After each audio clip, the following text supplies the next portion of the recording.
முக்கிய செய்தி. CREDAI fair bro 2025 நிகழ்ச்சியை தொடங்கி வைத்து முதலமைச்சர் மு க ஸ்டாலின் உரையாற்றி வருகிறார். டெவலப்பர்கள்,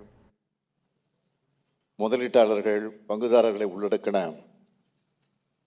தென்னிந்தியாவோட மிகப்பெரிய ப்ராப்பர்ட்டி கண்காட்சியை இந்த சென்னை வர்த்தக மையத்தில் தொடங்கி வைக்கிறதுல நான் மிகுந்த மகிழ்ச்சி அடைகிறேன். ஒரு மாநிலத்தோட வளர்ச்சியை சட்டுன்னு முதல்ல உணர்ந்துக்கிறது கட்டடங்கள் தான். அந்த வகையில் உங்களுடைய அமைப்பையும் நீங்கள் நடத்தி வர்ற இந்த கண்காட்சியையும் வளர்ச்சியோட அடையாளமாகத்தான் நான் பார்க்கிறேன். உண்ண உணவு, உடுக்க உடை, இருக்க இடம், இதுதான் ஒவ்வொரு மனிதனுடைய முக்கியமான தேவைகளாக அமைந்திருக்கிறது. அதில் ஒரு தேவையை பூர்த்தி செய்யக்கூடியவங்க நீங்கள். அதனால் நீங்கள் மக்களுக்கு மட்டுமல்ல, அரசுக்கும் முக்கியமானவர்கள். அதை உணர்ந்து தான் உங்கள் நிகழ்ச்சியில் நான் கலந்துக்க இங்கே வருகை தந்திருக்கிறேன். மக்கள் தொகை பெருக்கம் அதிகம் இருக்கக்கூடிய நாட்டில் மக்களுடைய எல்லா தேவைகளையும் அரசே செஞ்சிட முடியாது. உங்களை போன்ற அமைப்புகளும் இணைந்து செயல்படணும். அப்படி மிக சிறப்பாக செயல்பட்டு கொண்டு வரீங்க நீங்கள்.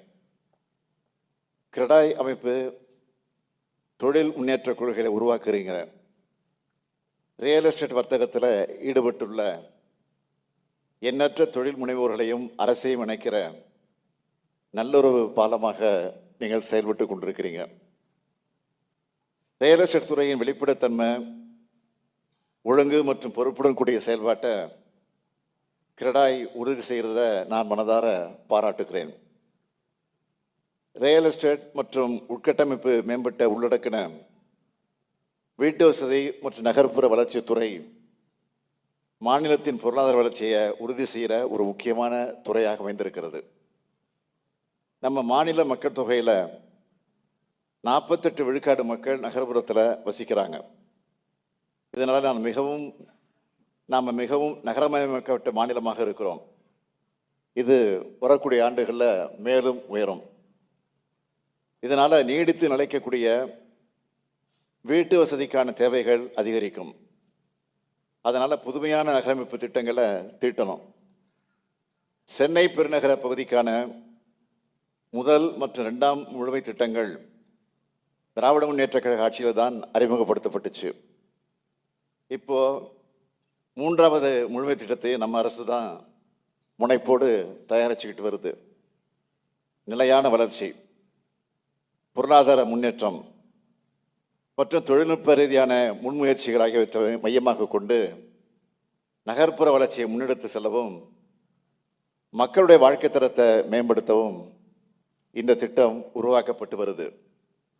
இந்த திட்டம்தான் அடுத்த 20 ஆண்டுகளுக்கு சென்னை பெருநகர பகுதி வளர்ச்சியை வழிநடத்த போகுது.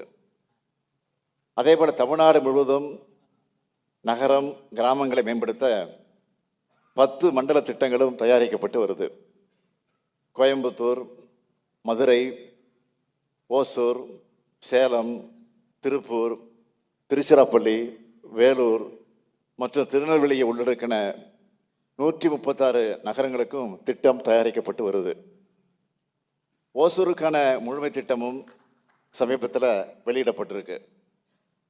கோயம்புத்தூர் மற்றும் மதுரைக்கான முழுமை திட்டம் அடுத்த மாதத்திற்குள் வெளியிடப்படும் என்பதையும் நான் தெரிவித்துக் கொள்கிறேன். சென்னை மாநகரை சுற்றி இருக்கக்கூடிய 9 வளர்ச்சி மையங்களான மீஞ்சூர், திருவள்ளூர், திருமழிசை, மாமல்லபுரம், செங்கல்பட்டு, காஞ்சிபுரம், மறைமலை நகர், திருப்பெரும்புதூர் மற்றும் பரந்தூர் ஆகிய பகுதிகளுக்கு புதுநகர் வளர்ச்சி திட்டங்கள் தயாரிக்கப்பட்டு வருது.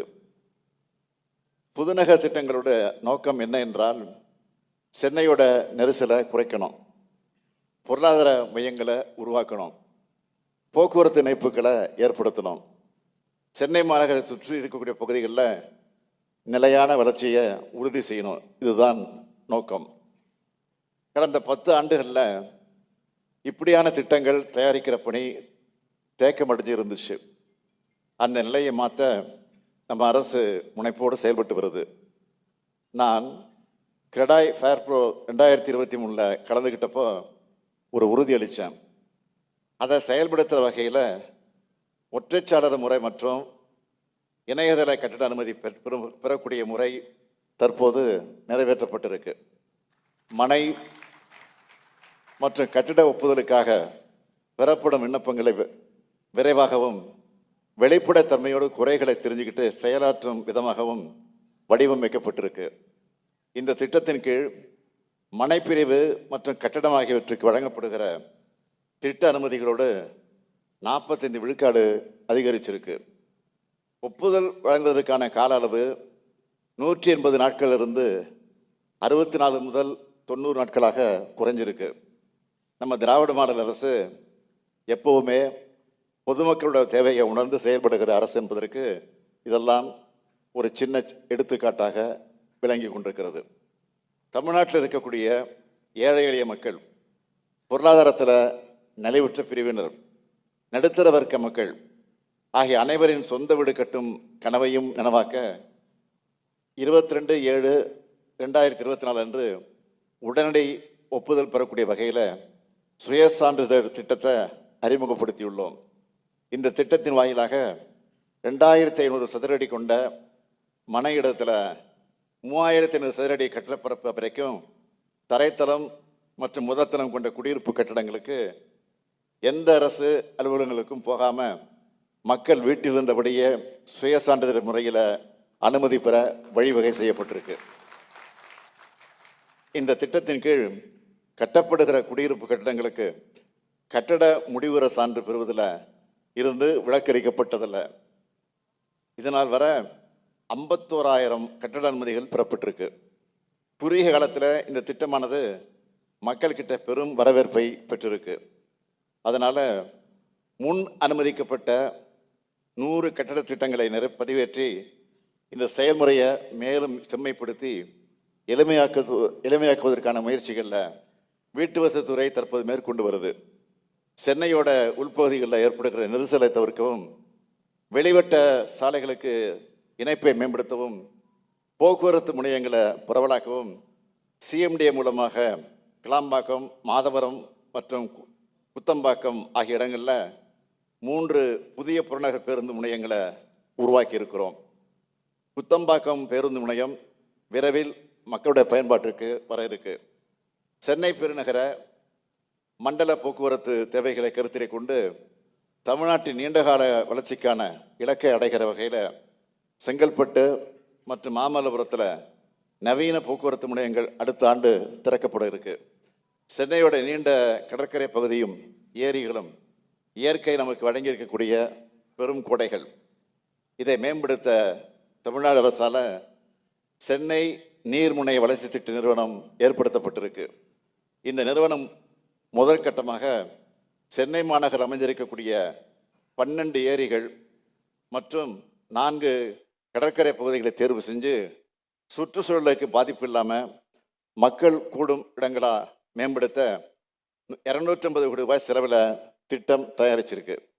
இந்த திட்டம் பொழுதுபோக்கு சார்ந்த உட்கட்டமைப்பு வசதிகள், மழைநீரை சேகரித்து வெள்ளத்தை தடுக்கிற அமைப்போடு உருவாக்கப்படும்.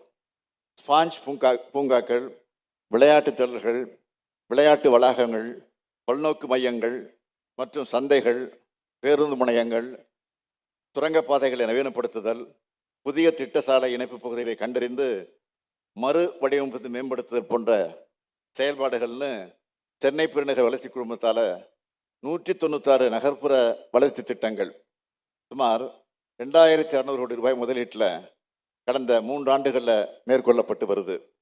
இதில் செம்மஞ்சேரியில் அமைய உள்ள நவீன தொழில்நுட்பத்துடன் கூடிய விளையாட்டு நகரம், தீவுத்திடல் அமைய உள்ள உலகத்தரம் வாய்ந்த பொருட்காட்சி மையம் மற்றும் போரூர் நகரப்பகுதியில் அண்மையில் அமைக்கப்பட்ட பறந்து விரிந்த நன்சை நில பூங்கா ஆகியவை குறிப்பிடத்தக்க திட்டங்கள்.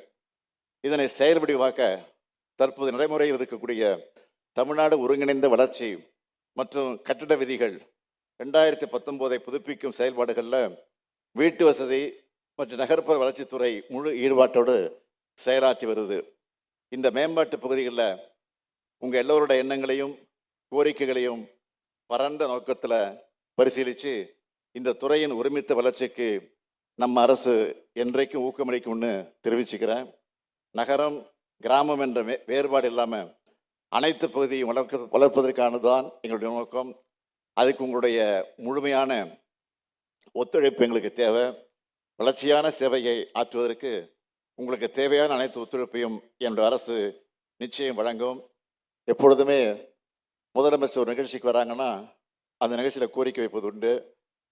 ஏற்கனவே வச்சாச்சு கோரிக்கை, அதுவும் கையில் கொடுத்துருக்குறாங்க. அது நிச்சயம் பரிசீலிக்கப்படும். ஆனால் கோரிக்கை வச்சிருக்க உங்களிடத்தில் நான் ஒரு கோரிக்கை வைக்க போகிறேன். என்ன கோரிக்கைன்னா, நான் உங்களை வைக்கக்கூடிய கோரிக்கை, நான் வெளிநாடுகள் சுற்றுப்பயணத்தில் செல்லும் போது பல முதலீட்டாளர்களை சந்திக்கக்கூடிய வாய்ப்பு எனக்கு கிடைத்தது. அவங்க பெரும்பாலும் இடத்துல கேட்டது என்னன்னு கேட்டிங்கன்னா, சென்னையிலும் மாநிலம் முழுவதும் இன்னும் கூடுதலான தொழில் பூங்காக்களும் இன்னும் கூடுதல் அலுவலக கட்டிடம் தேவைப்படுகிறது என்று சொன்னார்கள். எனவே கிரடாய் மூலமாக இந்த தொழில்துறை கோரிக்கையை நீங்கள் நிறைவேற்ற வேண்டும்.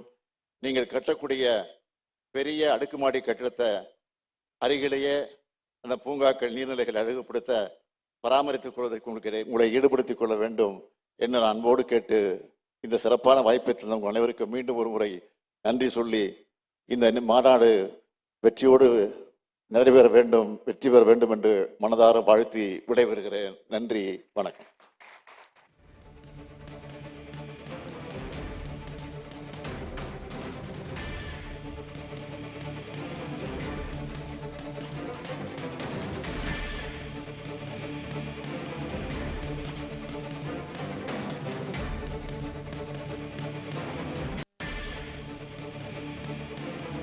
சென்னை நந்தம்பாக்கம் வர்த்தக மையத்தில் முதலமைச்சர் மு க ஸ்டாலின் கிரடாய் ஃபேர் ப்ரோ 2025 தொடங்கி வைத்து உரையாற்றியிருக்கிறார்.